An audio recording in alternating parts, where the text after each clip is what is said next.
We're joined with our regular visitor here at the Monday Night Community Show, Sergeant Steph Martin. Welcome back, Steph. Thank you, Daniel. How have you been and what have you been up to? Well, Joe Watts, my PCSO supervisor, and Rob Eves, the Sheerness PC local officer from the Island Neighbourhood team, have arranged a charity cricket day at Norton Cricket Ground. The local police took on Kent Women's Cricket Team. Some of the England players as well were playing for them. Unsurprisingly, the ladies won. It was a good day out, lovely weather. I did the barbecue. I'm not sure on the total money raised yet, but so far over £800 will be on its way to the Kent Air Ambulance. I'd just like to thank Merlin's in Laysdown, who pay for the t-shirts on the day, and MB Print in Sheerness High Street, who did a sterling job at printing them. I'd also like to thank Norton Cricket Ground and their staff, who made us feel very welcome. They also provided their facilities for the day.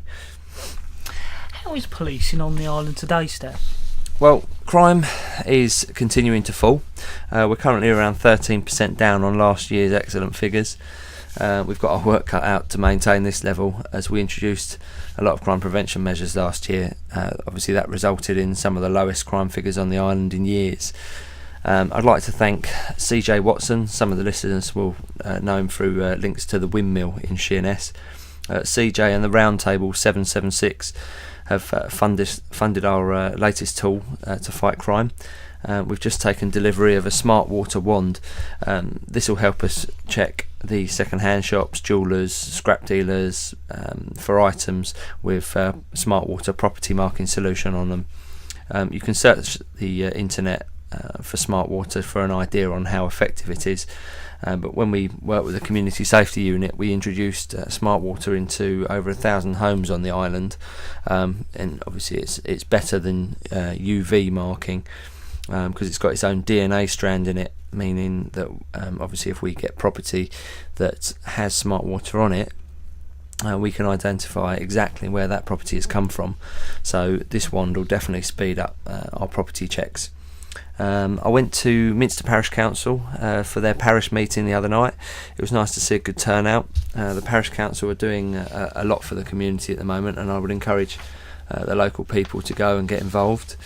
There are a couple of changes around the corner in Minster as far as policing is concerned. Andy Dennett, the police officer, community police officer in Minster, has landed a job as the Safer Schools officer for Swale. So he's due to start in about mid-June. I've interviewed Andy's replacement, and I'm hoping that Richard Nunn, a police officer, will be starting prior to Andy's departure. Rich currently works on a proactive team and he's shown a good approach in dealing with incidents, so I'm sure he'll be a success when he gets into Minster. Obviously I want him to meet as many residents as possible. He'll be going out to schools, parish meetings, community centres and local events. I'll try and bring him along here next month. Also, one last thing we've been doing this month, we've been in some of the schools in Sheerness doing bike marking, cycle marking for the students, the children. PC Rob Eves and Terry Hanlon, the Sheerness PCSO, and also Adrian Frome from the community safety unit for Swale have been into the schools, and we've been security marking push bikes. We have visited a number of schools. All the children have been given what we call a bike passport, so all the frame numbers are recorded, so that if they do get their bike stolen, it's a lot easier for us to trace, and obviously they've got cycle mark on them as well. We gave a bit of education around clothing and cycle helmets, so I'd say 2-day operation a success. If any of the other schools on the island wish us to come into the school, it doesn't involve the children riding bikes.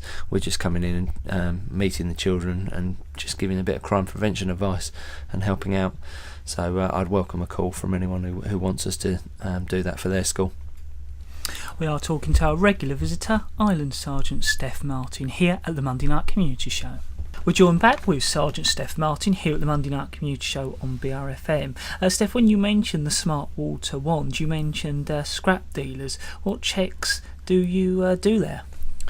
Well, at the moment we're suffering an amount of metal thefts across Swale.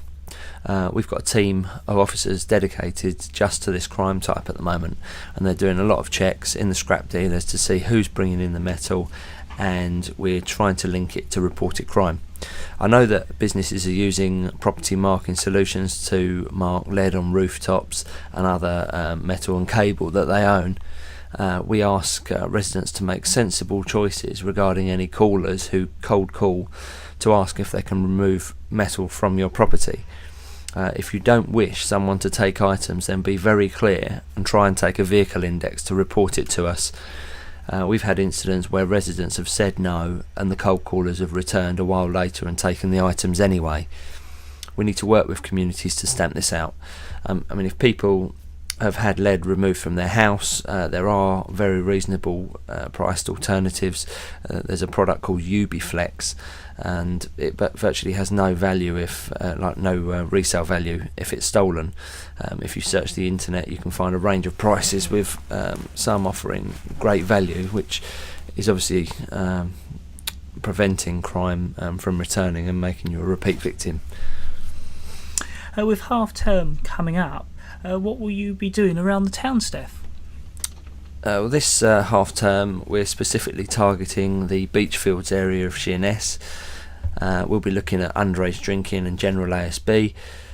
Most of Sheerness town and Marine town is covered by the alcohol control zone.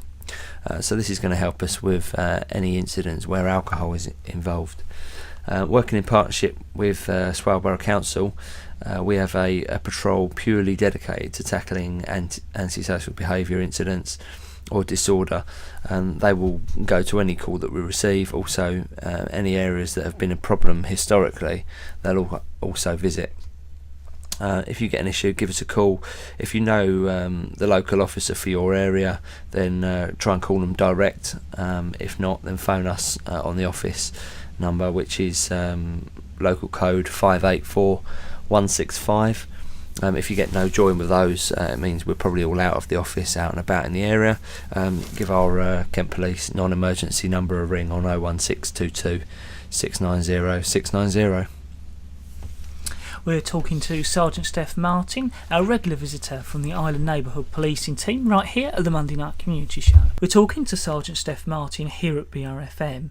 Steph, we have received calls about people driving with mobile phones. Is this a problem? Well, obviously I encourage questions from your listeners to me. In relation to the mobile phones, I'd say that since the legislation was introduced to tackle this, the number of people using their phone whilst driving has fallen. I think this is due to the education that using your phone diverts your attention away from driving and causes accidents, coupled with the deterrent of a £60 fine and 3 penalty points on your licence if you're caught. I'm not saying that driving whilst using mobile phones has been wiped out, because I still see people talking on a phone taking that risk, but obviously if they are caught, they will be prosecuted. Will the Walk in the Plank event be taking place? Well, I mentioned this last time, and obviously I'm not part of the planning process for this, and albeit I offered the services of the local officers, this would have been purely to engage with the public and be on hand to assist if there are any concerns on the day. The event planning side is with the organisers. I did speak with a local businessman who raised legitimate concerns about the use of the creek. There's too much risk in this location. It's reliant on tides and there being nothing under the water when people jump in. He's actually assisting the organisers in finding a suitable alternative, which I think will now be for next year. Steph, have you got any useful contact details for our listeners? Obviously, the ones I've given out, the office numbers. If you receive an emergency, obviously it's 999. But also antisocial behaviour. There are certain types of ASB that are dealt with by the council, such as noise, dog fouling. Obviously, their number 01795 417 850. Certain calls, for example, noise, we'll take the call, but then just refer it on to the council anyway, so cut out the middleman and send it straight to them. But also out of hours noise complaints, maybe Friday, Saturday evening, if you dial 07881 807601 and listen to the whole of the message, it does offer you a callback service, so bear with that message. Steph, as always, I'd like to thank you very much for coming along and updating us. Thank you. Pleasure.